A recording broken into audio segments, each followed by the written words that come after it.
நண்பர்களே, இன்றைக்கி நம்ம தேங்காய் பால் வெந்தய சாப்பாடு தொட்டுக்க முட்டை குழம்பு எப்படி செய்யுதுன்னு பார்க்கலாம். வாங்க வீடியோக்குள்ளே போகலாம். அதுக்கு 2 படி அரிசி, 1/4 டம்ளர் வெந்தயத்தை தண்ணியில் நல்லா கழுவி ஊற வச்சு எடுத்து வச்சுக்கோங்க. ஒரு குக்கரில் 3 பெரிய வெங்காயம், 1 துண்டு பட்டை, 2 ஏலக்காய், 3 கிராம்பு போட்டு நல்லா எண்ணெயில் வதக்கி எடுத்துக்கோங்க. அது கூட கொஞ்சம் புதினாவும் சேர்த்து நல்லா வதக்கிக்கோங்க.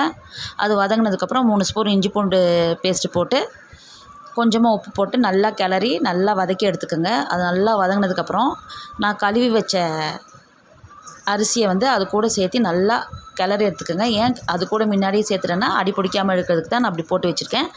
அதுக்கப்புறம் என்ன பண்ணணும்னா, ஒரு பெரிய தேங்காய் எடுத்து அதில் தேங்காய் பால் எடுத்துக்கணும். இப்போ நான் 2 படி அரிசி போட்டிருக்கனால 4 பங்கு தண்ணி சேர்த்தணும். அதுக்காக நான் 2 பங்கு தேங்காய் பால், 2 பங்கு தண்ணி சேர்த்து நல்லா கிளறி விட்டுட்டு குக்கர் மூடி விட்டுற வேண்டியது தான். அது விசில் வர வரைக்கும் வெயிட் பண்ணலாம். இப்போ முட்டை கிரேவி எப்படி செய்யுதுன்னு பார்க்கலாம். அதுக்கு ஒரு பானையில் நான் ஆல்ரெடியே முட்டை வேக வச்சு எடுத்து வச்சுட்டேன். இப்போ ஒரு பானையில் 3 வெங்காயம் போட்டு நல்லா வதக்கிக்கங்க. அது கூட 3 பச்சை மிளகா, ஒரு 4 துண்டு முந்திரியை போட்டு நல்லா வதக்கி எடுத்துகிட்டு அது கூட இஞ்சி பூண்டு பேஸ்ட்டு போட்டு அதையும் நல்லா வதக்கி எடுத்துக்கோங்க.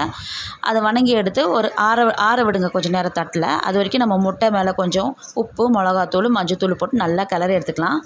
அது ஆறினதுக்கப்புறம் நம்ம மிக்ஸி ஜாரில் அது கூட கொஞ்சமாக கொத்தமல்லி சேர்த்து ஒரு 3 ஐஸ் க்யூப் போட்டு நல்லா அரைச்சி எடுத்து வச்சுக்கலாம். இப்போ முட்டையை கொஞ்சம் எண்ணெயில் நம்ம நல்லா வறுத்து எடுத்துக்கலாம். வறுத்து எடுத்ததுக்கப்புறம் என்ன பண்ணணுன்னாக்கா, அதே எண்ணெயில் ஒரு பிரிஞ்சி இலை, ஒரு பட்டை, கிராம்பு, ஏலக்காய் போட்டு நல்லா வதங்கினதுக்கப்புறம் நம்ம அரைச்சி வச்ச மசாலாவை போட்டு நல்லா கிளற வேண்டியது தான்.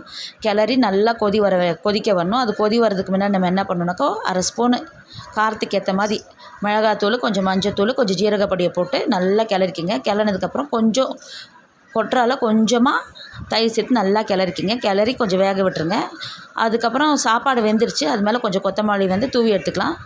இப்போது வெந்தய சாப்பாடு முட்டை கிரேவி ரெடி. இந்த வீடியோ உங்களுக்கு பிடிச்சிருந்ததுன்னா ஷேர் பண்ணுங்கள், லைக் பண்ணுங்கள், சப்ஸ்கிரைப் பண்ணுங்கள். தேங்க்யூ.